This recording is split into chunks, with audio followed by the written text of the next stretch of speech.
আপনার পোলা আমার রেখা আর একটা বিয়ে করে নিয়ে আসছে। ওই তোর আমি কইছি না তোর আমার ভালো লাগে না, যারে আমার ভালো লাগে না তারে নিয়ে আমি সারা জীবন সংসার কেমনে করুম? আমার সামনে যা তা কথা কবি না তুই। আমি এত কথা শুনতে চাই না। আমি পারুলের লোকে সংসার করতে পারুম না, ওরে আমার ভালো লাগে না, এই কালীরে আমার ভালো লাগে না। মায়ের পা ধরে সালাম কর। খবরদার আমার সালাম করবো না, আমি তাই বিয়েই মানি না। তোমার মানা না মানা দিয়ে তো যায় আসে না। ওর আমি পছন্দ করে বিয়া করে এই বাড়িতে নিয়ে আইছি, ওর কাম হইতেছে তোমার পাও ধরে সালাম করা। আমি কইছি না আমার সালাম করবো না? দিলা তো আমার নতুন বউয়ের সঙ্গে অপমান কইরা। তুই তো এমন আসলি না বাবা, এমন হইলি কেমনে? এত সুন্দর সহজ সরল একটা বউ রেখা এমন একটা ছেলে বিয়ে করে দিয়ে আনলি? এরকম একটা গাইয়া মাইয়া লইকে থাকুন যায়? তুই কোন জায়গা? আমি কোন জায়গার মানে? তুমি কি করবে চাও মা? তুই এই গ্রামের পোলা, পারুলো এই গ্রামের মাইয়া। মাইয়াটার কোনো বাপ নাই, মা নাই, কেউ নাই। তুই আমি দেখে যে নিজে পছন্দ করে বিয়া করছ নাই, আর এখন তো আর ভালো লাগে না, না? দেখো মা, তখনকার কথা আলাদা, এখনকার কথা আলাদা। ওই সময় আমার ব্যবসা ছিল না, টাকা পয়সা ছিল না। এখন আমার টাকা পয়সা হয়েছে, আমার ব্যবসা হয়েছে, এখন আমার ওই কালিটার ভালো লাগে না। তাই আমার সুন্দর একটা বউ দরকার। আরে বাবা, টাকা পয়সা ওই এখানে লাশ সাহেব হয়ে গেছো, চোখ খুলে গেছে তোমার।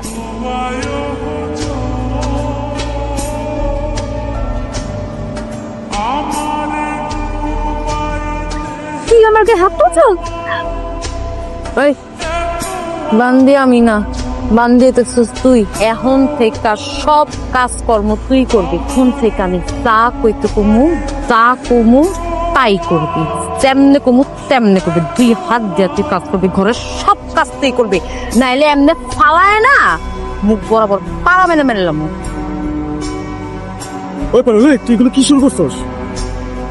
আপনি এগুলো থেকে দূরে থাকেন, নাহলে কিন্তু আমি আপনারও অপমান করবো। আমারে সহজ সরল পায়া আর একটা বিয়ে করে নিয়ে এসেছিস তুই না?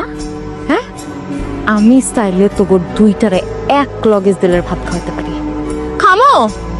হঠাৎ করে আমার বউটা এমন হয়ে গেল কেন? এই সব দোষ হইতেছে তোমার। তুমি আমার সহজ সরল বউটার পাগল বানাইছো। আমার দোষ না?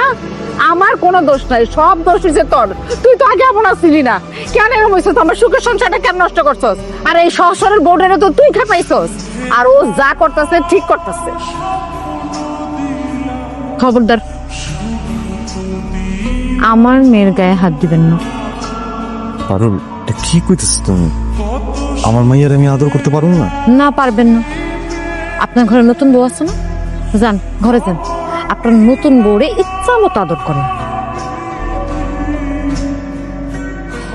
কি থেকে যে কি হয়ে গেল আমি এটাই বুঝলাম না। আমার মাথায় তো কিছু কাজ করতেছে না। আমি কিছু শুনতে চাই না। তোমার যা সম্পত্তি আছে তুমি সব আমার নামে লিখা দাও। আর দূর, তুমি আছো সয় সম্পত্তি লয়া, আমি আছি কত টেনশনে। আমার সোনার সংসারটা কেমন এলোমেলো হয়ে গেল গা। আমার সহজ সরল বড় বউটা কি করতেছে?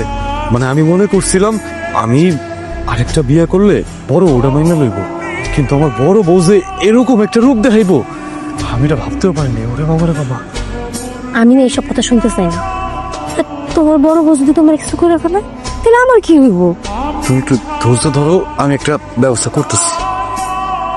মা, পারুল, আর কি করেছো? আরে বাবা, তো সর্বনাশ হয়ে গেছে। আমার আলমারি ভাঙ্গা, আলমারির ভিতরে যে আমার নতুন ব্যবসা টাকা রাখছি, আমার টাকা পয়সা তো কোনো কিছুই নাই। গয়নাগাটি যেগুলো ছিল ওইগুলো কই? গয়নাগাটি টাকা পয়সা কোনো কিছু নাই আলমারির মধ্যে, আলমারি তো ভাঙ্গা। কি আল্লাহ, আমার বোন যেমন একটা কাম করবো এটা কি আমরা কেউ বুঝছিলাম? বিয়া দেওয়ানের আগে কি আমার কাছে একবার আইছিলেন, জিগাইছিলেন? না, মানে যে পরিবারের মানুষজনের এত টাকা পয়সার লোভ, সেই পরিবারের মেয়ে আর কেমন হবে? আমরা তো জানতাম বড় বউ রাজি আছে, এই জন্যই তো বিয়েটা দিছিলাম। আর রাখো মেয়ে তোমার ফালতু কথা। মকুলের মা আর মকুলের বউ যা কইছে ঠিকই তো কইছে। ওর বিয়ার একটা ঘটনা আসছে। আবার কি হয়েছে কও? নীলিমা আমার জামাইকে প্রত্যেক রাতে পাগল বানানোর ওষুধ খাইতো।